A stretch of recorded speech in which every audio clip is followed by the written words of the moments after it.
Kong Skull Island. Another fine addition to Legendary's Monsterverse, although this one has a bit of controversy surrounding it, which is why I decided to do this review. So, let's get into it. In the film, it's 1973, and two Monarch representatives, played by John Goodman and Corey Hawkins, convince the military to lead an expedition for them on an uncharted island. Everyone but Corey Hawkins and John Goodman's characters are completely oblivious to the reason behind this expedition, which is to prove the existence of giant mythological beasts on this island. They end up finding more than they expected and end up stranded on the island, and things pretty much take off from there. Now, like I said before, this film has quite a bit of controversy over certain things, and there are a few things that I did like about this film, there are a few things I didn't like about this film, but I'd like to start with the things that I thought worked well. One of the things I thought worked well was pacing. The pacing was never too slow in any parts. I thought they always spliced in a bit of action in certain parts, to keep the interest going. It never slowed down. Hey! The other thing I liked was the CGI and the scenery, especially with those two combined. It was the cinematography was just... I liked how each shot felt like there was a lot of consideration behind it. You know, it wasn't just aim a camera at this and we'll record that. I loved all the on-location stuff as well. It was great to see the actors actually there as opposed to in a green screen studio, you know. Even though there were quite a few parts where it was pretty obvious there was just them and a bunch of green. I liked the CGI and how much they incorporated the CGI with the environment and the general surroundings, especially in the action sequences. I really loved the use of the environment in those sequences. I thought it worked really well. Also, I must note, this film really played the limits of PG-13. I wasn't expecting that.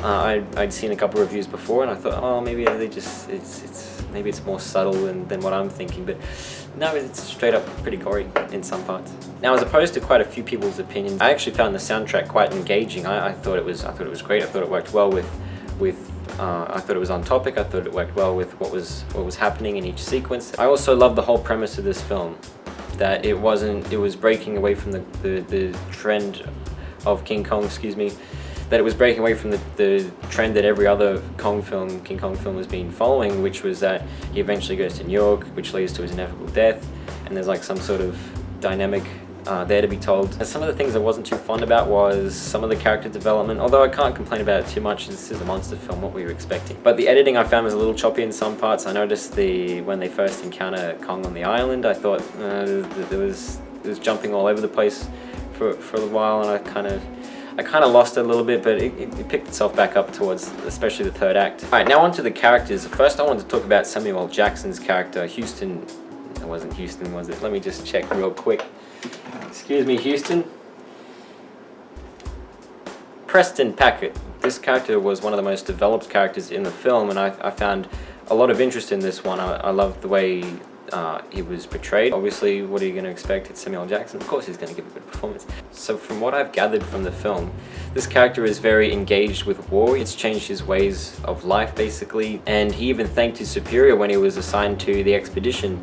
And you really understand, once they get to the island and Kong starts wrecking some peeps, you understand his hatred towards Kong all of a sudden. It wasn't too forced. You won't completely understand. Along with his connection with war, he was also really connected with the people he surrounded himself with. His lust for war ended up blinding him from reason and common sense, which also made it very interesting. It added a lot of problems for the characters. It divided them up.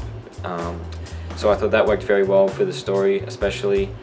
It was great seeing that conflict amongst the survivors, and then to eventually have him also be the separation and the division of the survivors, but then later be the reason that they also come back together. So that was really interesting. I liked the way that was executed too.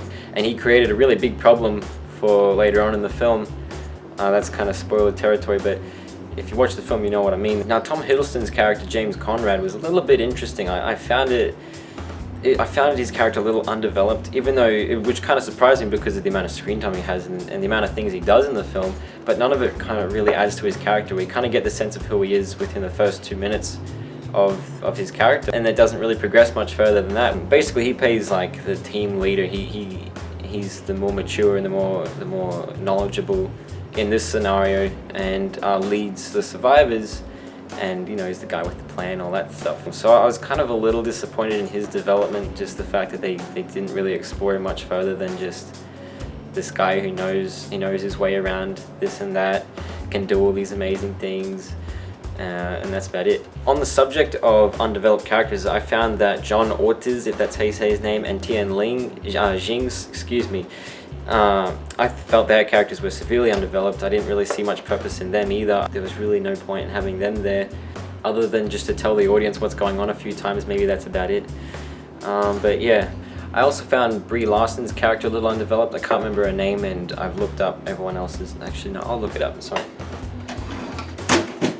Mason Weaver. I found that character to be a little too underdeveloped. There are some interesting qualities with this character. One of them being that she was the connection to the human element in Kong, which added characterization to not only her, but it also added characterization to Kong. So that worked out pretty well. We kind of get that she's against war from the start, and then just like Tom Hiddleston's, they don't really do much to emphasize that much further. They keep bringing it up, and we understand, but they just keep bringing it up anyway. The other characters that I felt were a little bit undeveloped as well were, I can't even remember their names. There's a few of them I'm not prepared to search up yet, but I remember one of them was Mills. I think he was the Dear Billy guy. They were a little, obviously, undeveloped. They were there to die, some of them, but I found they added a little bit of personality to all the people who are on the expedition. You know, all those people in the choppers when they're going down. It reminds you that there are actual people inside these vehicles, and it's not just CGI things being chucked on the ground and being stood on. You know, it gave personality to these people who were being murdered in cold blood. Now on to some of the more interesting characters. I found that John C. Reilly's character, Hank Marlowe, was one of the most interesting characters in that film. He was given a lot of background. We see him in the very beginning of the film and pretty much most of it from there on. He was very necessary to the story because we're not given much information on the island because no one knows about it except for him because he's been there for 28 years, which lets us know more about the island and its history and the dangers of it. It helped us, or at least helped me see more dangers to this island, made me really feel, oh wow, this is a bad place to be in, you know. He also did very well humor-wise. I noticed a lot of the humor that they tried in that film didn't work too well. I cringed at a few of the attempts. I was looking at it going, oh, I think that was trying to be funny. And then, but when he showed up, things actually started working. The chemistry was mixing well, humorous chemistry. He was the only character in the film that made me really want to see him succeed. None of the other characters had such a motive or a goal to reach that I was really engaging other than him. So I'm glad also that element could exist with at least one character in the film. I also found John Goodman's character, Bill Randa, to be pretty damn interesting. I found it interesting that he was really persistent with his ties to Monarch and his persistent belief with exploring and hunting and even destroying these giant mythological beasts. We never really got to see how persistent he was with taking these creatures down, but we do know that he is completely for the idea of locating and wiping out these kaiju before they can do any real damage to humanity. So I found that pretty interesting, at least. It added to the story, I felt, by having him in there, so we can get more humanity's perspective on the dangers behind these creatures, especially to have someone on the inside who's studying these kaiju directly. So yeah, I found that pretty interesting, and also he was just a direct link to Godzilla. So, you know, but there wasn't too much development further than that. But I feel like there was some depth to that character. So yeah, the last character I wanted to talk about was the star of the film, Kong. Now, a lot of people looked at this film, before I go into it, a lot of people looked at this film as if it was trying to be some sort of award-winning, blockbuster, amazing picture. But what it ultimately was trying to create a story, wrap a story around a character, which it's a King Kong film, that's what it is. And they just created a film around that, you know. I think it was Max Borenstein, the writer for both this one and Godzilla 2014, who said that having a character with a more human-like figure helped provoke more empathy for him, and I feel like it really did. And there was more to it as well. His connection with Brie Larson's character added more depth to him. The fact that he couldn't really care any less about people in the film, other than his hatred for Packard. He was kind of neutral with humans. He really didn't care. He was just like any other person who's trying to defend their territory.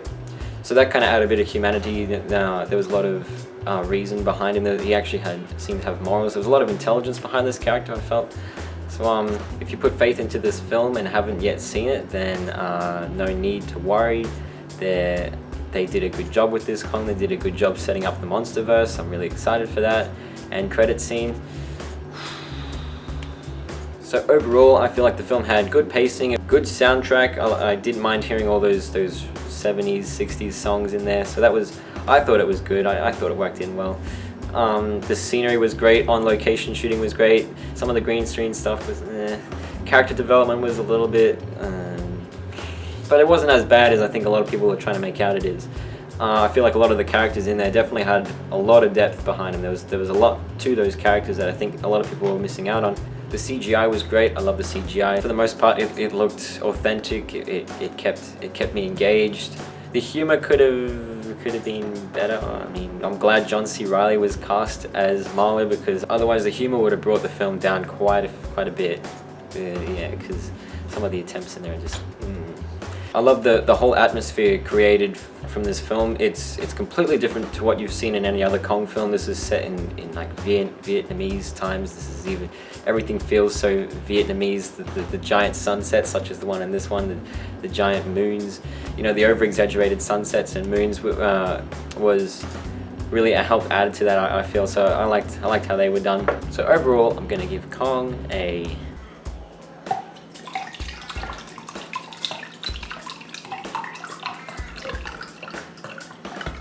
3/4 full.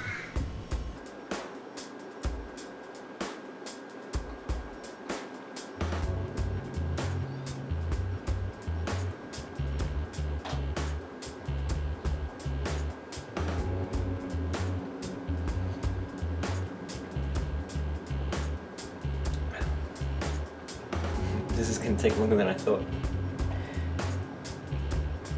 Just so you know, it's cold water, alright? I'm not just going to scull this, it hurts.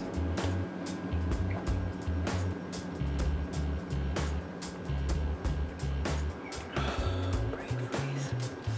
So, Kong, Skull Island. Have you seen it? What did you think? How much would you drink?